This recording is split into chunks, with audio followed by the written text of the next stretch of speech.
গেল এক সপ্তাহ যাবৎ রাজধানী ঢাকা সহ সারা দেশে বৃষ্টিপাত হচ্ছে, আর এই বৃষ্টিপাতের প্রবণতা আরও বাড়তে পারে। আগামী 24 ঘন্টার মধ্যে সারা দেশে বজ্রসহ বৃষ্টিপাত হতে পারে বলে জানিয়েছে আবহাওয়া অধিদপ্তর।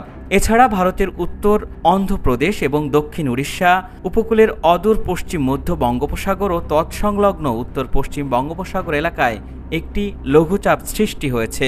এর প্রভাবে বাংলাদেশের সকল সমুদ্র বন্দরে 3 নম্বর সতর্ক সংকেত দেখাতে বলেছে আবহাওয়া অফিস। এই লঘুচাপটি আরও ঘনীভূত হতে পারে উল্লেখ করে পূর্বাভাসে বলা হয়েছে, এর প্রভাবে উত্তর বঙ্গোপসাগরে বায়ুচাপের তারতম্যের আধিক্য বিরাজ করছে।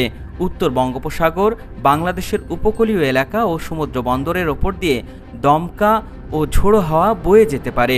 চট্টগ্রাম, কক্সবাজার, মোংলা ও পায়রা সমুদ্র বন্দরকে 3 নম্বর স্থানীয় সতর্ক সংকেত দেখাতে বলা হয়েছে। উত্তর বঙ্গোপসাগর ও গভীর সাগরে অবস্থানরত মাছ ধরার নৌকা ও ট্রলারকে পরবর্তী নির্দেশ না দেওয়া পর্যন্ত উপকূলের কাছাকাছি এসে সাবধানে চলাচল করতে বলা হয়েছে। বৃহস্পতিবারের আবহাওয়ার পূর্বাভাসে জানানো হয়েছে, রংপুর, ময়মনসিংহ ও সিলেট বিভাগের অনেক জায়গায় এবং রাজশাহী, ঢাকা, খুলনা, বরিশাল ও চট্টগ্রাম বিভাগের কিছু কিছু জায়গায় অস্থায়ীভাবে দমকা হাওয়াসহ হালকা থেকে মাঝারি ধরনের বৃষ্টি অথবা বজ্রসহ বৃষ্টিপাত হতে পারে।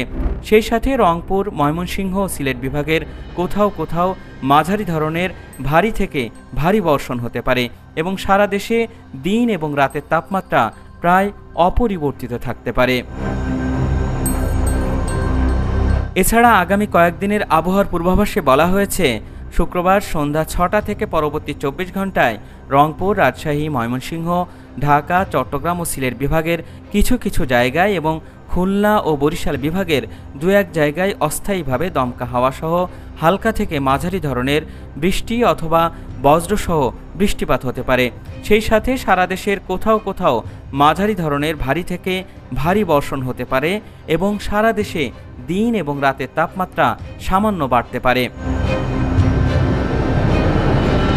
শনিবার সন্ধ্যা 6টা থেকে পরবর্তী 24 ঘন্টায় রংপুর, ময়মনসিংহ, চট্টগ্রাম ও সিলেট বিভাগের অনেক জায়গায় এবং রাজশাহী, ঢাকা, খুলনা ও বরিশাল বিভাগের কিছু কিছু জায়গায় অস্থায়ীভাবে দমকা হাওয়াসহ হালকা থেকে মাঝারি ধরনের বৃষ্টি অথবা বজ্রসহ বৃষ্টিপাত হতে পারে।